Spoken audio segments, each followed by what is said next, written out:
Okey, baik. Jadi kita akan teruskan dengan latihan transformasi yang mana melibatkan tajuk tingkatan 2 dan juga tingkatan 5. Okey, baik. Jadi untuk soalan 1, putaran, rotation. Okey, jadi untuk putaran dia ada 2. Yang pertama ikut arah jam clockwise. Okey, ikut arah jam pusing ke kanan dan lawan arah jam anti clockwise pusing ke sebelah kiri. Okey, baik. Jadi untuk latihan 1 ni kita akan gunakan protractor X360. Ini adalah inovasi terkini daripada Cikgu Yasir. Okey.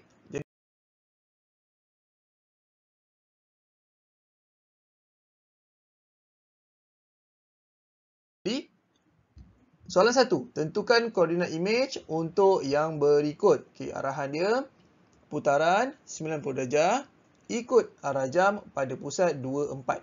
Okey, jadi objek dia dah bagi dekat 28 ni. Okey, jadi langkah yang pertama, tandakan pusat putaran. Okey, jadi pusat putaran dia pada 24. Okey, 24 dekat sini.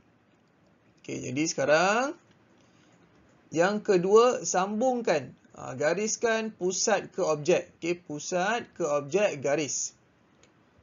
Okey, step yang ketiga, tandakan arah putaran. Okey, so kalau dia kata ikut arah jam bermaksud pusing ke kanan.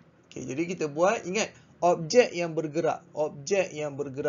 So, objek tu bergerak ke kanan, kita buat anak panah ke sebelah kanan. Okey, langkah yang keempat, kita letakkan protractor X360 tadi di pusat. Pastikan dekat tengah-tengah tu berada pada pusat. Okey. Langkah yang kelima, tandakan pada jarak yang sama. Okey, jadi sekarang kita tengok. Okey, dekat pembaris ni dia ada scale. So, kita nampak dekat sini, dia berada pada 2.1. So, disebabkan sebelah kanan, kita tengok pada 2.1 juga. Dan kita tandakan. Okey, kita tandakan. Jadi, dekat situlah kita punya imej A prime. Jadi, jawapannya adalah pada 6, 4. Okey. Baik, selesai soalan A. Kita pergi soalan B. Okey, langkah yang sama. Yang pertama sekali, tandakan pusat putaran iaitu pada 3, 3, 3, 3. Tandakan P. Langkah yang kedua, garis. Okey. Langkah yang ketiga, tandakan arah putaran ikut arah jam. So, ikut arah jam pusing sebelah kanan. Okey, langkah yang keempat, letakkan protractor X360 dekat tengah-tengah. Okey, jadi kita tengok dekat mana. So, dia 2.2. So, kita tengok scale ni mana 2.2 dekat sini. So, tandakan B prime. So, jawapannya adalah pada 6, 0. Right. Okey, kita teruskan. Soalan C. Okey, so C dekat sini, dekat 1, 5. Step yang pertama, tandakan pusat 4, 4. Kemudian garis. Okey, dia kata ikut arah jam. So, kalau ikut arah jam, dia akan naik ke atas. Okey, ikut arah jam. Okey, so kita letak pembaris.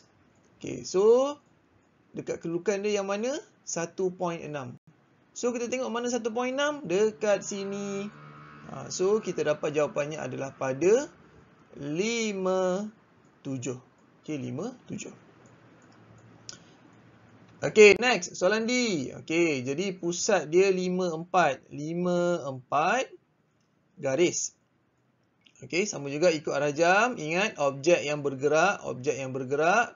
Sekarang kita letak pembaris protractor X360. Okey, so dekat mana ni? Dia dekat 2.2. So, kita cari mana 2.2 dekat sini. So, tandakan D prime. Okey, so kita baca. Jawapannya adalah pada 4, 8. Okey, 4, 8. Okey, seterusnya E. Putaran 90 darjah ikut arah jam pada pusat 47. Okey, tandakan 47. 47 dekat sini. Garis. Okey. Kemudian kita nak buat arah putaran. Ingat, apa yang bergerak? Bukan pusat. Pusat tak bergerak. Objek yang bergerak. Okey. Ikut arah jam. Okey, ikut arah jam. So, kita letak pembaris di pusat. So, kita tengok kedudukan dia pada 2.2 dan kita cari pada 2.2. Okey, jadi kita tengok apa dia punya koordinat 1, 4. Okey, selesai soalan E. Okey, seterusnya. Soalan F, 4, 6. Okey, 4, 6 garis. Okey, kemudian kita tandakan arah dia. Okey, pusing ikut arah jam, pusing ikut arah jam. Memanglah kamu nampak dia macam pusing ke kiri. Tapi kalau kita buat dia punya satu pusingan lengkap, dia ikut arah jam. Okey, macam jam yang biasa tu. Okey, kemudian kita letak pembaris. Okey, jadi kita tengok mana kedudukan dia. 1.6, kita tengok mana 1.6 dekat sini. Okey, so tandakan. Okey, jadi jawapannya adalah pada 1, 5. Okey? Baik. Jadi untuk dapatkan protractor X360, boleh layari platform-platform yang disediakan. Okey, terima kasih. Assalamualaikum.